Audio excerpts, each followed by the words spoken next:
Hello and welcome to My Security TV and our Tech and Sec Weekly. My name's Chris Cubbage. I'm the Executive Editor with My Security Media. We're the official media partners to the Australian Cyber Week 2022 with AustCyber and the Stone and Chalk Group. There are events across the country, Melbourne, Sydney, Adelaide and in Perth.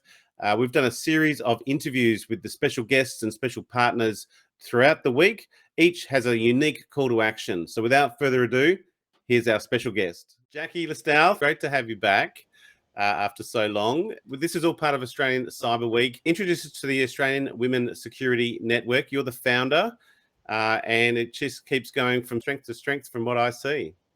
Yeah, sure. So I started the AWSN about 8 years, and I think you were even there at the very beginning, 8 years ago, when I came back from overseas and came and realised that there weren't many women that were in a particular event. So I just connected a whole lot of women on LinkedIn. After that, we just kind of grew. We're now up to 8 chapters. Can you believe that, Chris? I know. After just having a couple of chapters 8 years ago, we now have 8 chapters across Australia where we do events. And our mission is to connect, support, and inspire women in security. And we do that through these events. We also run a whole series of different programs.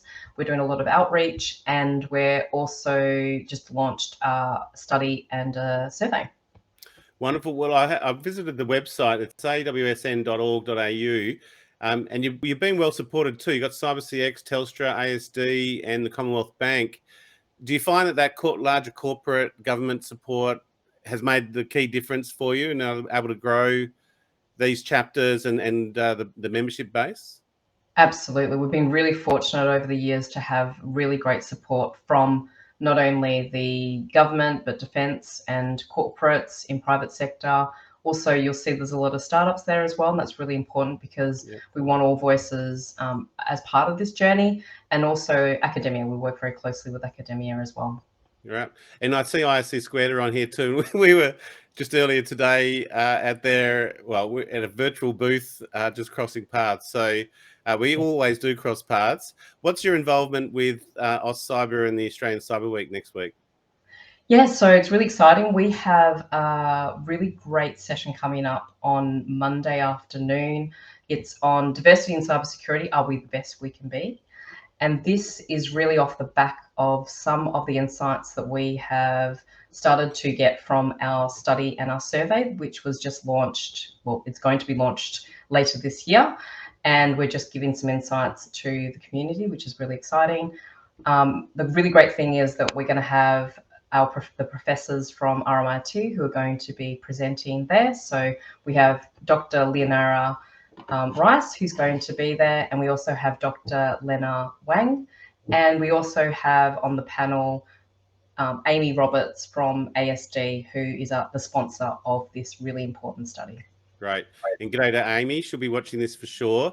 What was the sort of the premise of the study, and can you give us any sneak peeks? AustCyber will be underway by the time this gets released.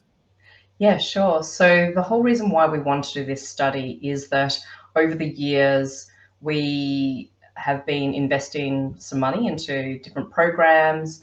And that's through, what the community has been asking for. What we really wanted to do was to create that benchmark, like what is the real number of women in security, so then we can then track progress over time, because there's a lot of statistics out there at the moment. It's like, is it 13%, is it 25%? And what we really wanted to do is to find that number and to consistently use a number over time. And so what we have used is census data over the last few years, and that has really provided some really great insights into the ebbs and flows of the number of women that have been in security, which is really great. Yeah. What's the general trend, your observation? Improving, static, going backwards? And what are the roadblocks along the way, do you think? Yeah, so for the last 4 census, which hopefully this is going to be, is this going to be published after our talk? But for those ones that weren't able to attend, so what the census data has shown that is the first, so we've done it over the first 4. The first one that was in 2006, we were at 19% for women that have been in ICT specialist, security specialist roles. That then went down to 14% and stayed at 14% in 2011 and 2016.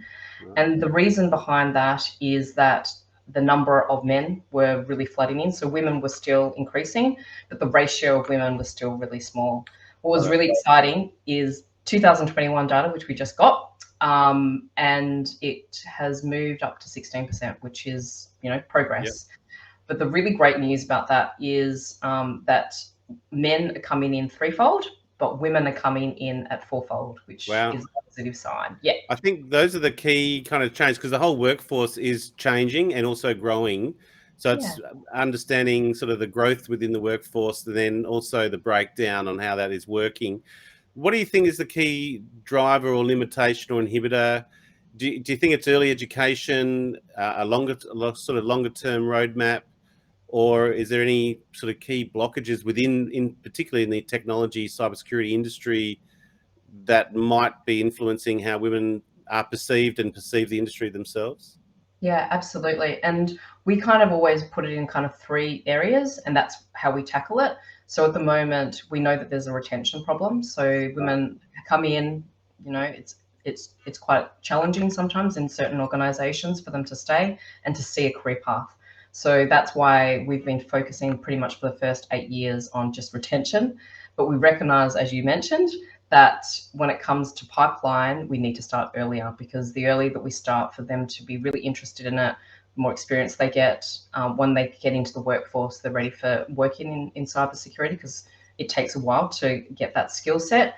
But it's also that third element, which is the organizational and government and policy part, which all 3 need to play together in order for us to really make significant change. And without the organizational change, none of the other 2 are going to work.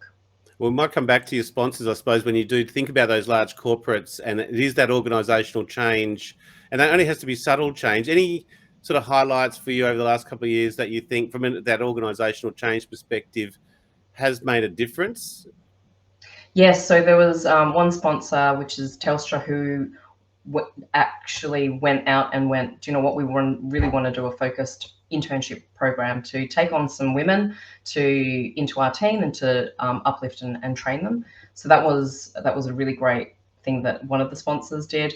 ASD has been an incredible sponsor in that they have sponsored a lot of our programs. So we now have the Security Pathways program to try and encourage more women to different areas of security, and our Women in Leadership program, which encourages more women to step up into leadership roles, but also this incident response competition that is happening right now as we speak.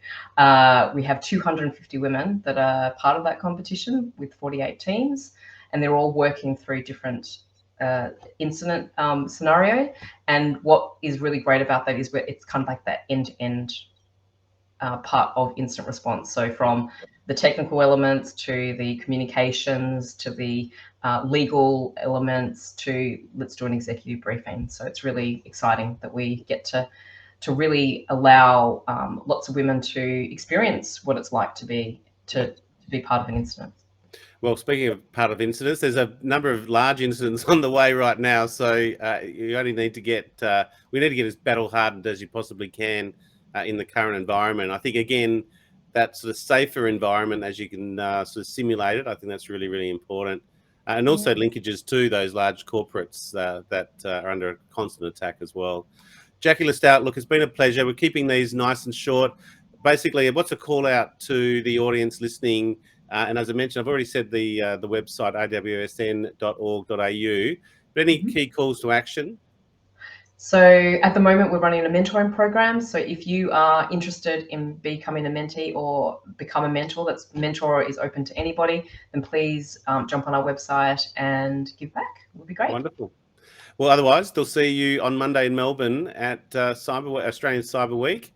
Well done again for the AWSN, strength to strength. And I imagine from the audience perspective, just find your local chapter and reach out. It's a great group to be involved with. So, Jacqui, thanks for joining us. Thank you so much, Chris.